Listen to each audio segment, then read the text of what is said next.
So what do you make of this whole Africa, the scramble for Africa? That's what it's called now. This is the second scramble for Africa that is already going on with the Chinese, the Russians, and the Americans. While some Africans believe that the Chinese are harmless, the Russians are harmless, but they're all the same, So That's true.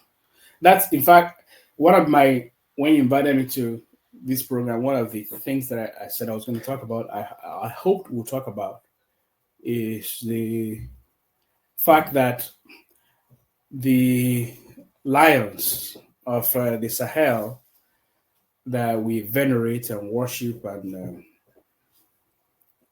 praise to high heaven, we're not questioning the fact that they are ditching one imperialist and accepting another. Malcolm X was very famous for saying that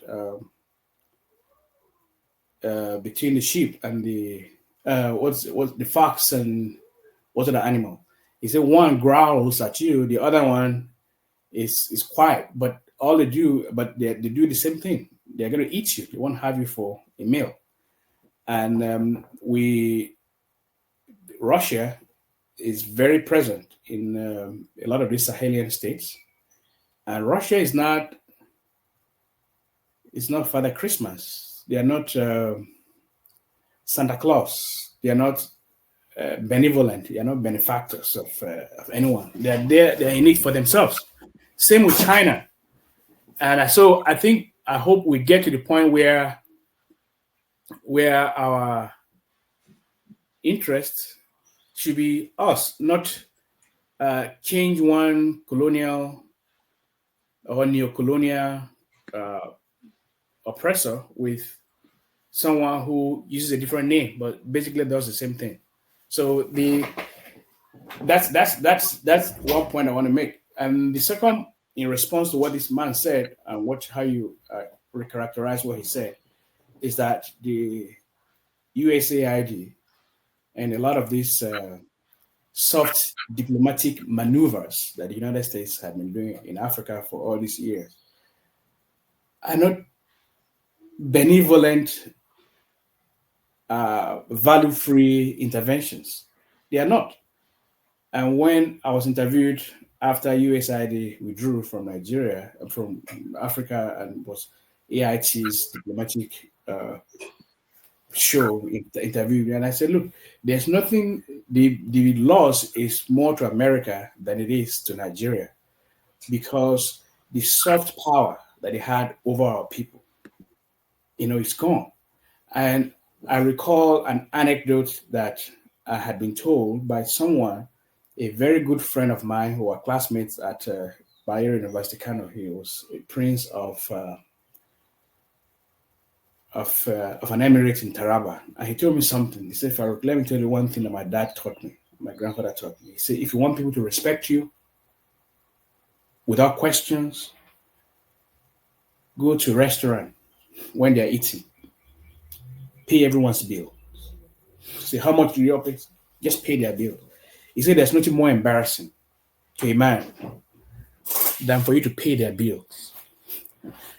But, he said it does two things. I mean, it saves them money, but it also buys you their loyalty.